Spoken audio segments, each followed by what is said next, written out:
In today's show, we're going to recap all of the action from Sunday in the NBA. Michael Bolton. Thanks, Josh. It's Michael Bolton here, and it's time for another episode of the Locked On Fantasy Basketball Podcast. Let's get to it. Let's get to it, indeed. You are Locked On Fantasy Basketball, your daily fantasy basketball podcast, part of the Locked On Podcast Network.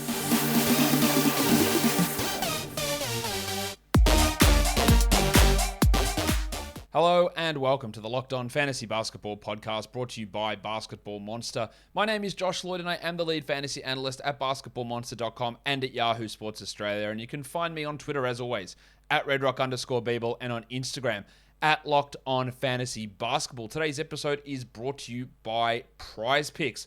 PrizePicks is daily fantasy made easy. Check out prizepicks.com, use the promo code NBA, or go to your app store and download the app today. Thank you also for making Locked On Fantasy Basketball your first listen every day. We are free and available on all platforms.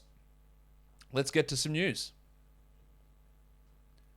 Karl-Anthony Towns suffering that tailbone issue. It looks like he could be returning pretty soon, which is great news. He's questionable for Monday's action, as is Patrick Beverley, as is, unfortunately, D'Angelo Russell on the negative side of things. But the fact that Towns and Beverley could be returning obviously helps. If Beverley is available, go and grab him. Naz Reid's worth a streamer if Towns does happen to be out, but it doesn't look like a long-term injury for Towns, which is great news, considering that we always worry about those sort of things with our stud players. We also had an injury scare with CJ McCollum over the weekend with a rib injury. X-rays were negative, and he's just got a rib bruise, and he's listed as probable. We know that Damian Lillard's out. Anthony Simons is also out for the Blazers, but having McCollum back obviously helps. It decreases the value of guys like Ben McLemore, who could fill into a scoring role there, but Dennis Smith Jr. is going to be a really interesting option for the Blazers. But some pretty good news to have both CJ and Towns trending towards playing and not missing more time, while Beverley and Nasir Little in Portland coming back earlier than anticipated. Great news when we get those earlier returns than we anticipate.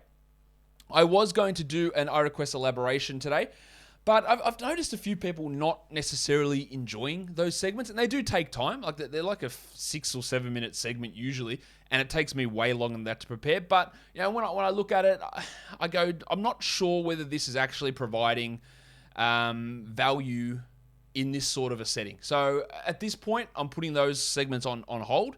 I might bring them back, but I just wasn't sure the time involvement from me and for you to listen and watch to it was worth what it was bringing. I'll think of things that we can chuck in maybe there instead. But at this point, elaboration is on hold. Watfo isn't. And we've got a Watfo from D-Will 2019. And D-Will 2019 says, what are the odds that Cleveland makes the playoffs? Really, really good one. This was sent before the game today where they narrowly went down to the Jazz by 1 point. At the moment in the Eastern Conference, the Cavs are 7th. They've got a 13-11 record, which is the same as the Celtics in 6th. And it is one game, or half a game ahead of the Hawks in 10th. They are 1.5 games ahead of the Knicks, who are out of the play-in at the moment.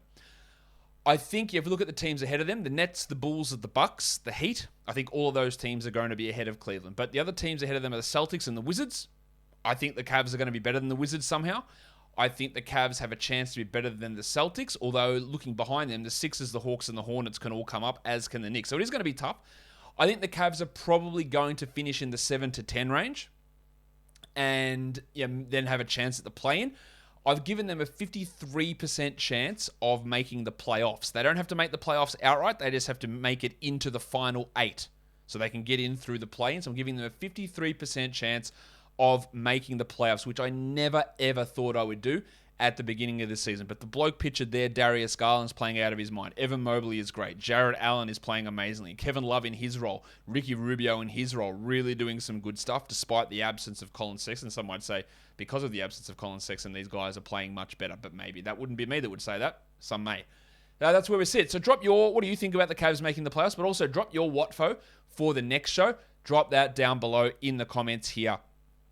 Here on YouTube. Drop that below for me. So let's look at the first game of the day. It does involve those Cleveland Cavaliers. They go down to the Utah Jazz, 108 to 109. So a really, really tight finish. They went on a gigantic run in the, I think, third quarter, maybe fourth quarter it was, to get back into this. It was fourth quarter, 15-0 run at one point, 109 Utah.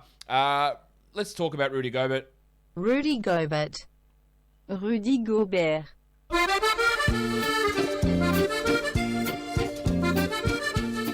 Gobert was fantastic. He only had 6 points and on 6 shots, but 20 rebounds. He had 5 blocks and a steal. Gobert is the 10th ranked player over the last 2 weeks, and he's 22nd this season. He has just been fantastic. Outside of a little slump earlier on, this seems to happen every year with Gobert, is you get the comments, where are the blocks? Why isn't he blocking shots?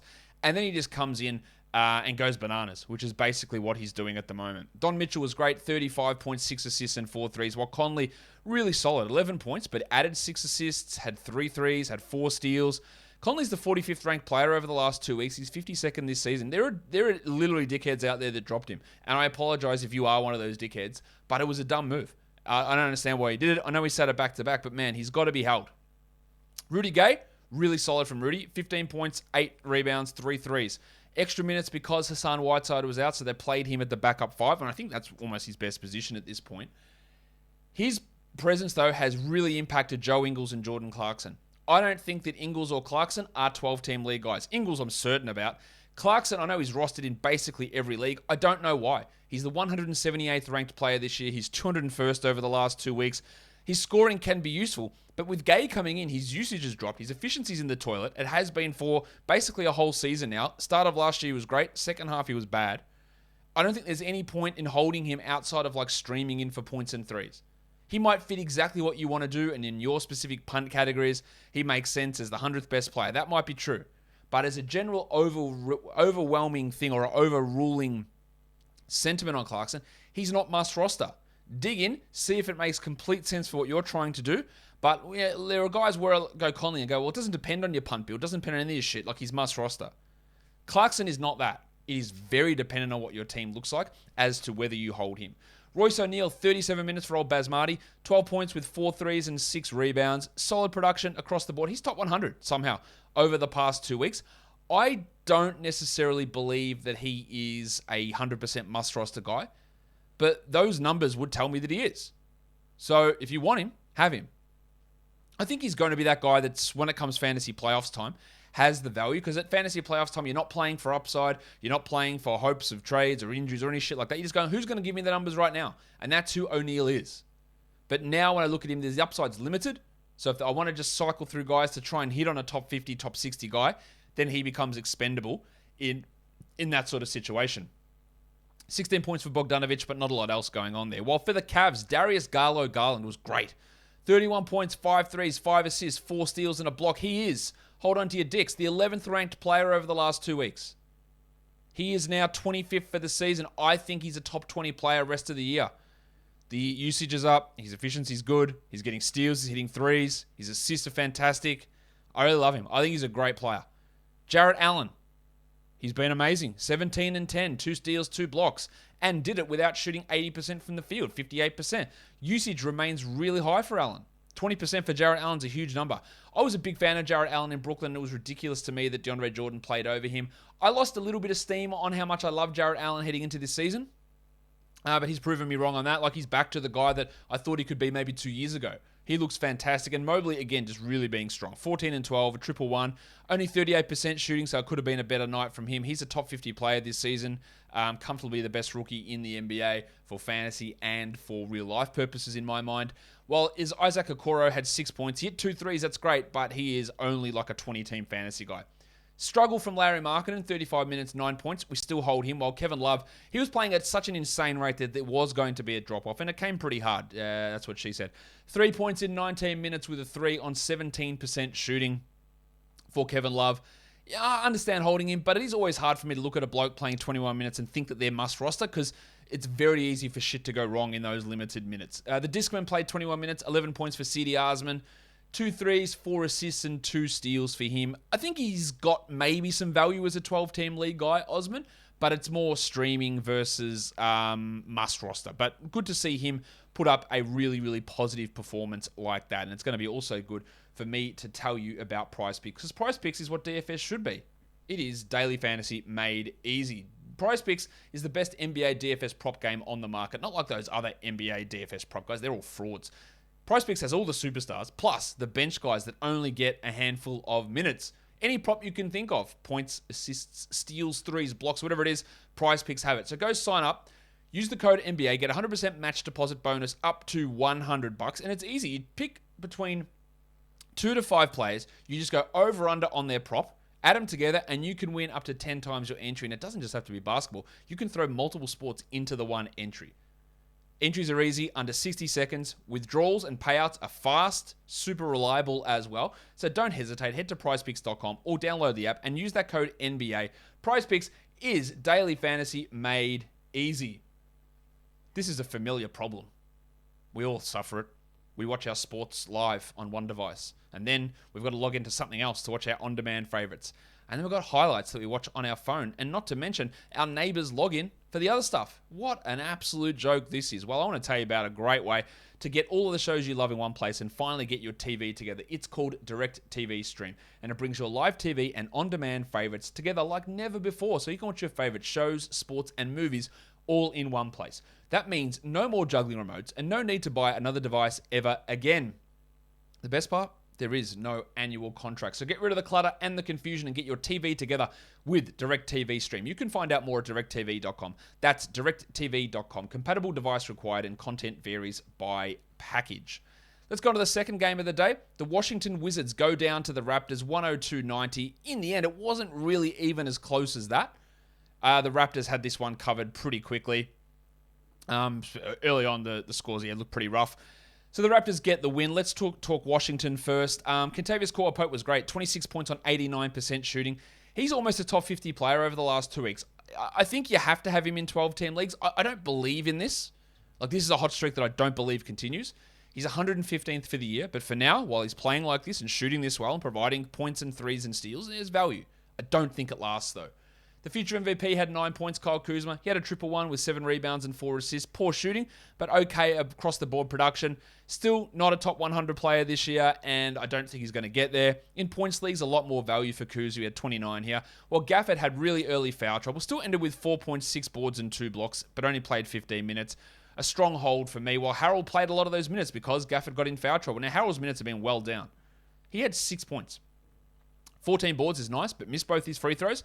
That early season tear where he was like the 15th ranked player for a stretch is long in the rearview mirror. 155th over the last 2 weeks, 75th for the season. This is turning more into the area we thought he'd be in that 90 to 120 sort of range. I don't know what the hell happens when Tom Bryant returns. If Gafford didn't get in foul trouble, will Harrell have played 22 minutes again? Maybe. He has really dropped off. And if you want to talk about dropped off, Bradley Beal. 120th ranked player over the last 2 weeks, Bealo is. 14 points, 7 assists, 35 minutes. He's probably going to be featured on my buy low, sell high show tomorrow. But do not confuse this. He is not a top 10 player or a top 20 player at this point. I don't think he's going to get there.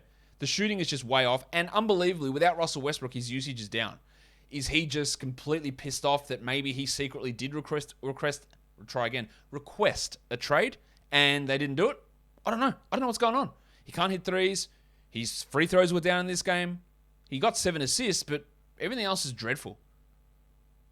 I don't think we should view him as a top 20 player. Maybe not even top 30.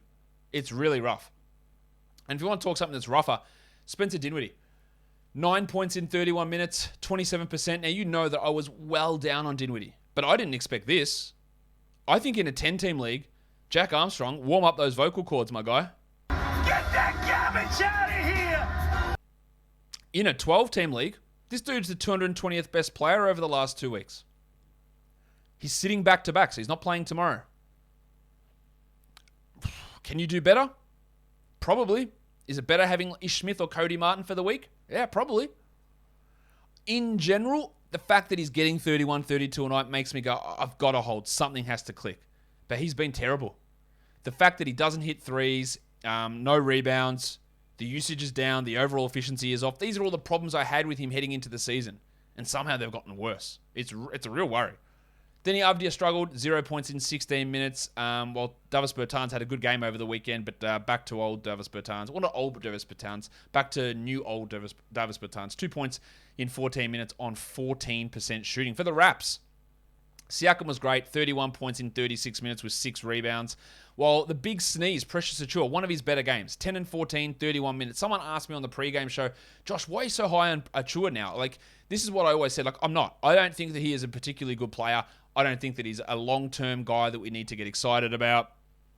But the opportunity is there, and he can put up some numbers, 10 and 14. But don't get sucked in. He's not a 12-team league guy. He's still 219th over the last 2 weeks, despite playing 31 minutes a night. You've got to be punting field goal percentage pretty hard to use him. And when Birch comes back and Anunoby comes back, he might play 20 minutes. All right, so it's a streamer for deeper leagues, and that's it. But this was a good game. It was also a good game for Chris Boucher. 14 and 6 in 18 minutes. Don't do anything with that. And Delano Banton added 6 assists. Well, it was a poor game from Scott Barnes. Now, Barnesy had been playing really well, but he struggled here. 11 and 6. These are the bad games from Barnes. Where I go, oh, where's the usage? No threes. Only 1 assist. His assists have been down on expectations. It's just that everything else has basically been up. Minutes and points and usage has been much higher than anticipated, as has efficiency. 11 and 6 is not a good game. We still hold. And, are we there yet? No, we're not there yet. But, oh my God, Gary Trent. Nice, Gary! 6 points, 2 threes, 1 steal. The insane steal rate, which had no chance of maintaining, has not maintained. The problem that I consistently told you that I had with Trent was when these inefficient shooting, and when he's not hitting 48% of his shots, and he's taking too many, and he's hitting 38% of them, there is no value there. 6 points on 25% here. He did have 3 assists, which is useful. I'm not dropping Gaz, but he is, over the last 2 weeks, the 150th ranked player in 33 minutes a night. This is the stretch of time that we saw literally all last season, why I did not believe he was a draftable 12-team league guy, and why that, foolishly, I said that he was a drop earlier in the season. We will see where he ends up this year. He's been well above expectations, but just so you've got an idea what I saw or what I didn't see in him, this is what I saw. These are the numbers that he did so often last year that made me not convinced. Fred VanVleet, only 33 minutes. It was a blowout. He didn't need to play. 10 points, 33%. It was a shit night for him as well. Amazing they got through with such a big win, with shit nights from Barnes, Trent, and VanVleet. Siakam really carried them with a pretty big performance, which is great to see Pascal doing that because he hasn't really been at his best so far this season. But I tell you what is at its best always this holiday season. That is Built Bar. Built Bar, what is it? The best tasting protein bar ever. I got a new catchphrase for Built Bar. Built Bar execs and ad merchants, if you're watching, instead of Built Bar, the best tasting protein bar ever, Built Bar, we're built different. What do you think? They are built different, and you're going to be built different if you start taking Built Bar because it is not only high in protein, but it's low in fat, low in sugar, low in carbs. It's fantastic. Low in calories as well. It's a great Christmas gift for those of you in your family who are athletically inclined or health conscious. What a great treat to fuel up after a gym session or when you're bashing up people at the mall to try and get the last PlayStation 5. Don't do that. I don't encourage bashing people at all. But Built Bar is going to fuel you up whatever you need. Get Santa to throw a couple of his bars in your pantyhose. Stocking, that's the word. Whatever your favorite flavor is, Built Bar has everything there for you. They're amazing. They taste delicious. Get them now at Built.com by using the promo code LOCKED15. That's LOCKED15. Built Bar. We're built different. You can have that one for a fee of $10,000. Thanks, Built Bar. But if you want to make $10,000, obviously that's a disclaimer that I'm not going to back up at all. BetOnline is the place to go for your football bets, your basketball bets, whatever it is. It is the number one spot for all of your sports action this season. Head to the new updated desktop or mobile website and sign up using our code LOCKEDON for a 50% welcome deposit bonus. From basketball to football, the NHL, boxing to UFC, right to your favorite Vegas casino games. Don't wait and take advantage of all of the great offers available for the 2021 season. BetOnline is the fastest and easiest way to place all of your bets for your favorite sports. BetOnline is where the game starts. Let's go to the next game, the Charlotte Hornets and the Atlanta Hawks. What a massive, massive win this is for the Hornets with everybody out in those COVID protocols to do it on the road against the Hawks, 130-127. No Rozier, no Ball, no Plumlee, no McDaniels. Miles Bridges went bananas. 32 points in 40 minutes, 73% shooting, 4 threes, 4 assists, 3 steals, and a block. He's the 30th ranked player this season. Great to see him getting back on track. Cody Martin's a 12-team league guy. 9 and 6, 4 assists, 3 threes, and 2 steals. Let me rephrase, while players are out. Ish Smith is a 12-team league guy while players are out. 18, 5, and 7 with 2 threes. PJ Washington Jr. played 38 minutes despite coming off the bench behind Nick Richards. Don't worry about when they announce Nick Richards as a starter. It doesn't mean anything. Washington had 13, 11 with 2 steals and a block. How his minutes look when Mason Plumlee is back is a big question. But for now, we roll with it. Well, Kelly Oubre, man, the Hawks announcers, I love Bob Rathman, but he couldn't have said Kelly Oubre's name anymore. Are the Hawks trading for Oubre and they're trying to butter up their fan base? I don't know what was going on. Man, Oubre is a marksman. You don't want to let Kelly Oubre get hot. Kelly Oubre is so deadly. Like, is he though? Not really, but they were talking him up amazingly. And that's fine. He had 28 points with 6 threes. He did it on 65% shooting. Somehow, he went 0 of 4 from the line. He's been very up and down. This is a great time to have him, but it's also a great time to sell high. While Hayward had 18, 5, and 3, James Bouknight played 6 minutes and then never was seen again because, honestly, he is nowhere near ready for the NBA. I don't believe he's going to be a good player ever. I don't even think he's a buy low dynasty guy, to be honest, because people who invested in him in dynasty did it at a high price, and they will not be as off on him as I am. I don't think. JT Thor also got some rotation minutes. I think Thor is going to be an interesting player. I think he's going to be better than both Bouknight and Kai Jones. I don't know that for sure, of course, but it's a long way away. But it's interesting to see him get those minutes over Kai Jones when they play him there. He's a very interesting player. For the Hawks, the Baptist, Johnny Collins, 31 and 12. Big game from him. Collins has been amazing. 13th ranked player over the last 2 weeks, while Trae Young, 25, 4, and 15. And Fanapants had 28 points with 7 threes. Now, that's Kevin Huerter for the uninitiated of you. There is only 2 games for the Hawks this week. You don't do anything with Collins and Young. You don't drop them or anything. Huerter, I think you got to roster him because it's not just for this week. It's for the next 5 weeks until Hunter and Bogdanovic return. All right, you've got to roster him. Someone like the Italian cock, Danilo Gallinari. Hands off my cock! 17 in 27 minutes. I don't think that he's a must roster with 2 games. The same goes for a Delon Wright or a Timothé Luwawu-Cabarrot, who had 12 in 39 minutes and 2 blocks. Though they're good numbers, but with 2 games, I wouldn't bother with that outside of just an occasional stream. But for Huerter, the value extends further than just this week. Clint Capella had 8 and 14. Rough night from him. He's been so up and down. He has like weeks where he's like the 120th best player, then he's the 10th, and now he's the 80th. His last 2 weeks, he's 64th. Like, he's all over the shop. Just when we think that he's figured it out and the usage is going to climb and the field goal percentage goes up, he does nothing like this. He's been one of the most inconsistent players in the NBA this season, which I think the opposite we could have said for him last year. Solomon Hill left after 4 minutes due to a hamstring injury as well. All right, so let's go to the last game of the day. The New Orleans Pelicans. They lose to the surging Houston Rockets. 6 straight wins for the Rockets. Wow, amazing stuff. And they did this one without starting Christian Wood at center. Let's go to the Pelicans first. Ingram was great, 40 points in 38 minutes. After that real poor stretch that he had over the last week, I think he was on the Buy Low show last week. He's been great. The shots are falling. Big game from him. While Jonas Valanciunas. 32 minutes, 17 and 10, 3 blocks, 64% shooting. People panic so early. That's someone asked me in the first half of this game, hey, do I drop Valanciunas? Why is Hernangomez taking all of Valanciunas' minutes? In the end, it's 32 minutes Valanciunas, 16 minutes Hernangomez. Billy Hernangomez, people love him, and he had like 11, he had a double-double in the first half. He did jack shit after that. He had 10 and 14, and the numbers look great, but on court, he has so many issues. And I have real problems with thinking that a bloke who plays 15 to 16 minutes a night is a 12-team league guy. He can be a permanent monster, and he can be, and if Valanciunas gets injured, then sure.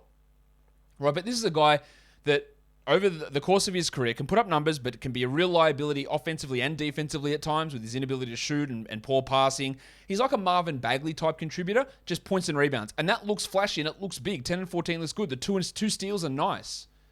But I just don't think that it's a 12-team league scenario. Well, Valanciunas ended with 32 minutes, so no panic there.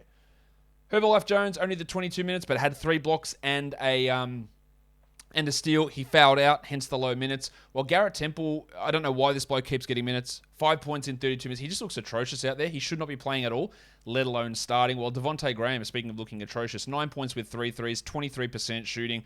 122nd ranked player this year. I think I had him at about 110th or 115th maybe before the start of the season. I was not as high on him as some others were, but he's looked worse than I anticipated. And I think when Zion comes back, he won't be a 12-team league guy. He's already a 10-team league drop. And Nickeil Alexander-Walker, I've said it a few times. Let's just say it again, though. Get that garbage out of here! 5 assists is nice. 3 threes is nice. 23% shooting's rough. He is 164th this year. He's just a streamer for points and threes. Remember when Trey Murphy was starting preseason games and looking great, and he's just been shocking. Like, I don't know what the hell's going on. 0 points, 0 of 6 shooting. He looks bad. He looks really bad. And I don't know why he looks so bad. I can't really make sense of it, unfortunately. So that is the Pelicans side of things. No Josh Hart, of course, in this one. On to the Rockets. Eric Gordon and Christian Wood both had 23 points. Now, they did decide initially to start Armani Brooks, but they changed it up, and they started Daniel Tice instead, so they went back to the Tice and Wood combination. And I know they've won 6 in a row. It's still dumb to do it. It's still dumb to play Tice and Wood together. You've got a bloke on the bench. I know he had extreme foul trouble, the delicate dancer Alperen Şengün. It's a delicate dance in just 17 steps. But I have to think at some point he's getting 25 minutes a night. I don't know when that's going to be. In the end, Şengün had 5 fouls in 8 minutes, but he ended with 5 fouls in 17 minutes. They played him down the stretch next to Wood. 10-4, a steal and a block, 4 of 4 from the line. In only 17 minutes, he is the 137th ranked player over the last 2 weeks, but to me, he's a luxury stash. Unlike Billy Hernangomez, who's playing those 17 minutes, I don't think that Hernangomez is going to start playing 25 minutes. I do think that will happen for Şengün, but if you're looking for current production, he's not a hold, and I don't know when this is going to happen. I don't know when those minutes are going to come, so it does make it tough. Garrison Matthews, 31 minutes, 13 points, 4 threes. That's all very nice. He's fine as a short-term guy. Do not pin your hopes. I've heard people ask me, hey, do you think that they'll start him and bring Jalen Green off the bench? Like, no, I don't. And if they do, he'll start like Nick Richards started and played 7 minutes. Like, he won't be a guy that's going to cut into Jalen Green's playing time. I cannot see how that happens. Right, so for now, short-term stream, no worries. Good 3-point streamer, awesome. But don't look long-term. The wild thing, Jay Sean Tate, he had 7 assists, but that insane production from the last 2 games was never going to stick, and it didn't. He's still a must-hold, obviously, but he was a third-ranked player over the last week. That was insane, and it wasn't going to remain. 11, 5, and 7, no defensive stats. Didn't attempt a free throw. He still is a 12-team league guy, but I can easily see a scenario where he doesn't become that later in the year. For now, he's a hold. Armani Brooks, I thought he was going to start, but then he didn't. 2 points on 14% shooting. That's pretty rough. And then KJ Martin had 9 and 6, but not much else. But great of the Rockets, who started 1 and 15 to win 6 straight. What a wild swing in terms of where the value lies for someone like for the Rockets, just for their entire organization. That's the wrong screen. Oh, spoiler. Let's bring that up in a second. We're looking at the monstrous line of the night. First up, Miles Bridges wins it narrowly. The waiver wire line of the night goes to his teammate, Cody Martin, who is a 12-team league guy at this point. Young gun of the night is Evan Mobley. And the dud of the night had a few options, but we're going to go with Jordan Clarkson. JordanClarkson. The top 10 players in 9 category leagues today, it was Bridges. It was followed by Darius Garland, Brandon Ingram, Rudy Gobert, Donovan Mitchell, John Collins, Trae Young, Kentavious Caldwell-Pope, Kevin Huerter, and Jarrett Allen. The top performers rostered in under 50% of leagues. You've got Cody Martin and Nish Smith, 12-team league options for sure.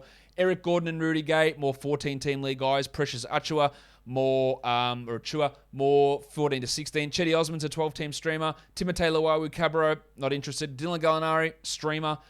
Billy Hernangomez, like 14-team league guy. And Daniel Tice is just a deeper league player as well. And then our top 10 players in the old points leagues. Ingram at 1, Bridges 2, Garland 3, Gobert 4, John Collins at 5, Trae Young 6, Don Mitchell 7, Valanciunas at 8, Jarrett Allen at 9, and Pascal Siakam at 10.